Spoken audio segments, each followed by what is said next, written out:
কলমের এক আঁচড়েই বাতিল 26,000 শিক্ষকের চাকরি। থমকে গেল শিক্ষকদের আর্তনাদ, থমকে গেল ছাত্র গড়ার লড়াই। সুস্থ শিক্ষিত সমাজ গড়ার স্বপ্ন আজও চোখে ভাসছে। শহীদ মিনারে এদিন কান্নায় মূর্ছে যান শিক্ষকেরা। কলকাতা হাইকোর্টের রায় বহাল রইল সুপ্রিম কোর্টেও। বাতিল হলো প্রায় 26,000 জনের চাকরি। আর এই রায় দিয়েছেন প্রধান বিচারপতি সঞ্জীব খান্না এবং বিচারপতি সঞ্জয় কুমারের bench.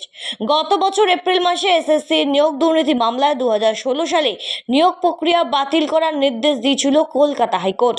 Group C, group D, নবম, দশম এবং একাদশ দ্বাদশের সমস্ত নিয়োগ অর্থাৎ 2016 সালের পুরো প্যানেল বাতিল করে দিয়েছিল কলকাতা হাইকোর্টের ডিভিশন বেঞ্চ।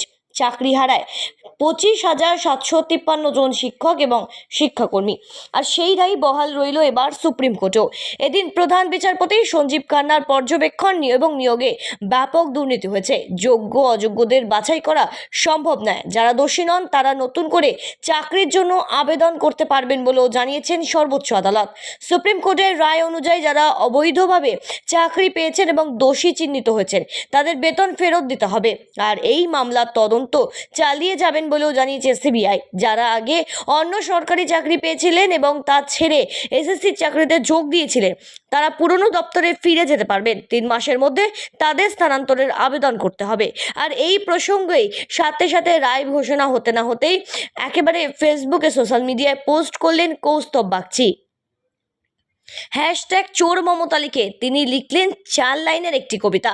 সেখানে তিনি লিখেছেন, সবার চাকরি খেলো কে, চোর মমতা আবার কে, যোগ্য যাদের চাকরি গেল এবার সবাই কালীঘাট চলো। এই এরকমই একটি লেখা তিনি কিন্তু পোস্ট করেছেন বিজেপি নেতা কৌস্তব বাগচি তার সোশ্যাল মিডিয়ায়। ব্যুরো রিপোর্ট, সঠিক বার্তা।